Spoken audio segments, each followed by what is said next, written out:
YouTube Shorts have caused a major shift in the direction of YouTube as a platform.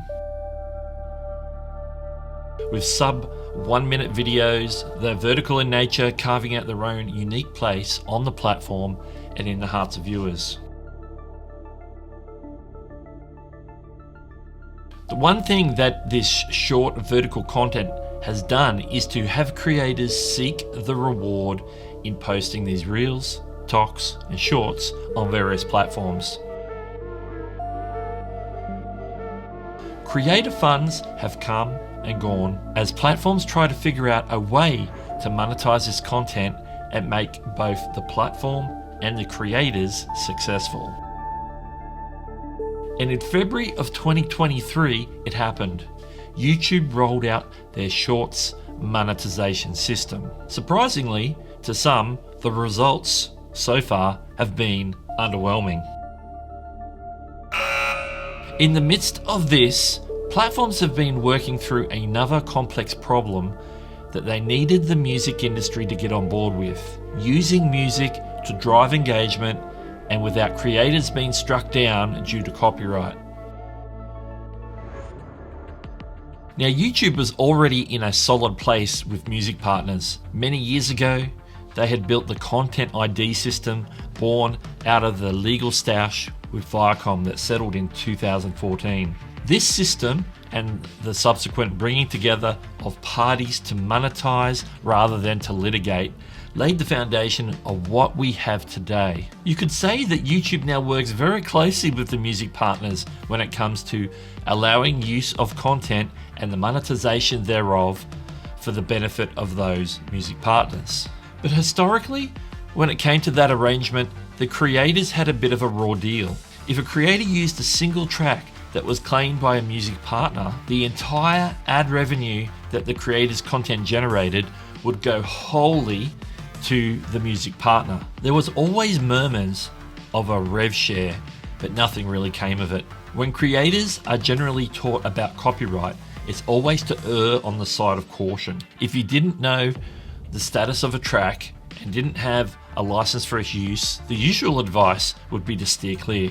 Whilst a lot of tracks now simply attract a copyright claim, you just never knew if a track could instead earn you a copyright strike and your whole video taken down. This was the norm when dealing with long form, video on demand or VOD, live streams and podcasts. But there's a new kid on the block. It's called YouTube Shorts.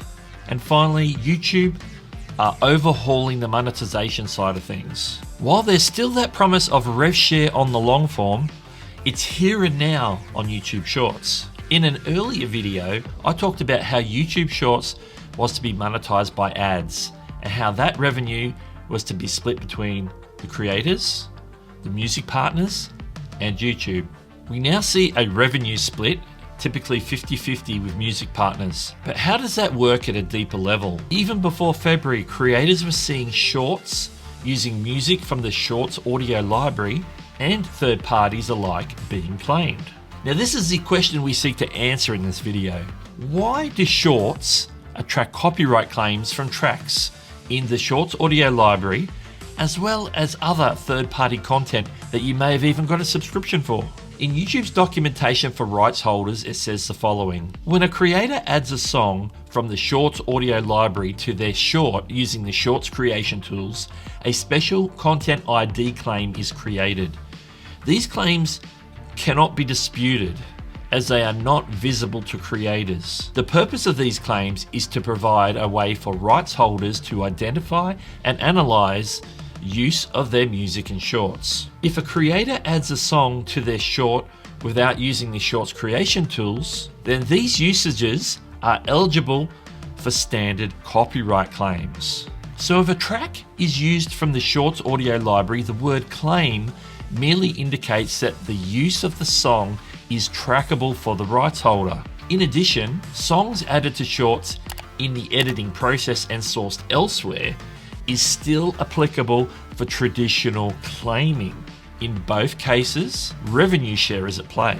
Here's how the Creator Insider channel recently answered these questions in a recent video. Lastly, a few of you have asked why you sometimes see copyright claims on Shorts. The long and the short of it, no pun intended, is that when our systems detect music in your short, you may see a copyright claim. However, if you are in the YouTube Partner Program, copyright claims do not impact Shorts rev share, whether you use the Shorts audio picker or upload Shorts with your own music. YouTube Creators Channel also had this to say in their video about music in videos and copyright. Note that Shorts operate a bit differently. They've been set up to allow creators the freedom to use music when added via our Shorts audio library. But keep in mind, if you choose to use a song in your short from outside the Shorts audio library, you may receive a Content ID claim or be subject to a takedown request.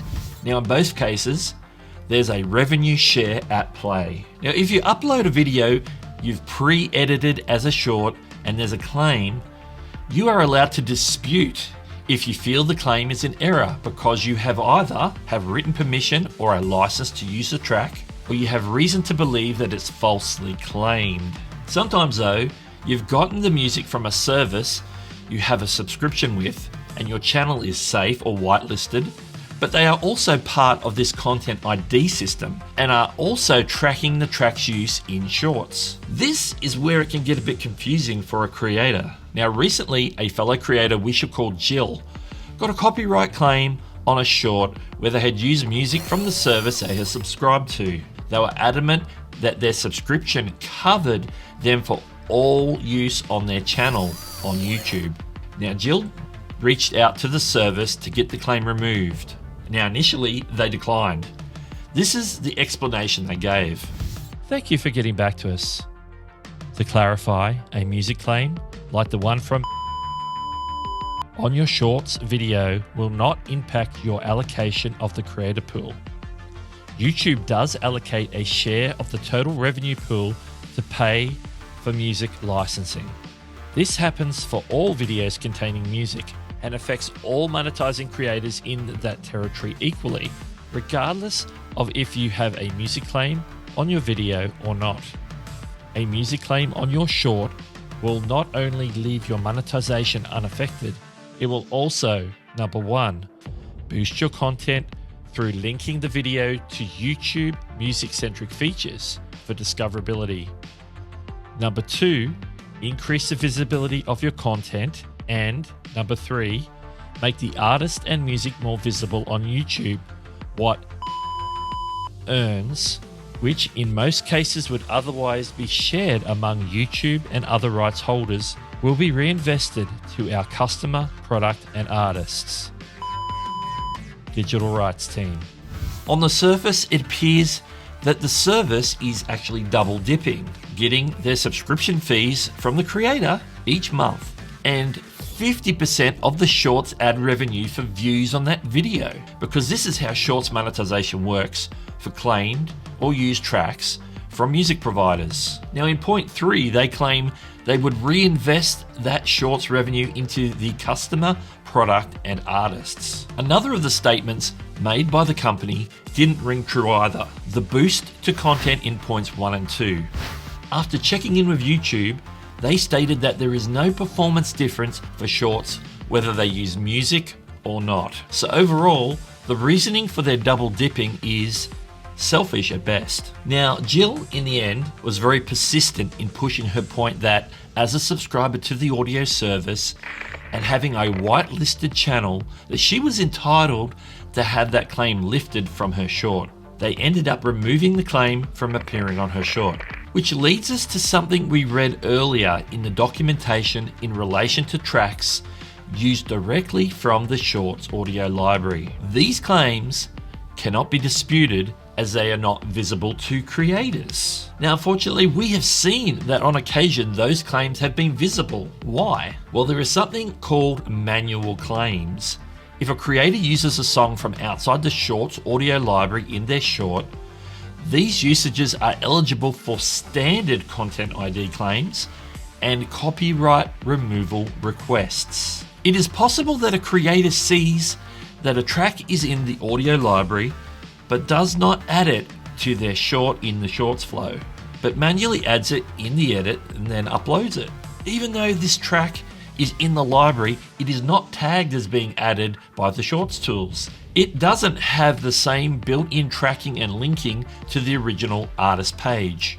A manual claim then appears on the short in the creator's content section. In this case, the creator has sidestepped the limitations of the Shorts library, where tracks are sometimes limited to 15, 30, or 60 seconds of use as part of their agreement with YouTube. This also opens up the creator for any regular type of claim, which could include a takedown if the rights holders so chooses. Now you can see why Shorts claims are so confusing. Knowledge is power. Knowing what I've shared in this video can help you navigate Shorts in terms of music selection and the use of other third-party content. Knowing what will and will not impact potential revenue will also inform your creative decisions. Now, speaking of Shorts, if you want to know the secret to custom vertical short thumbnails, check this video out next.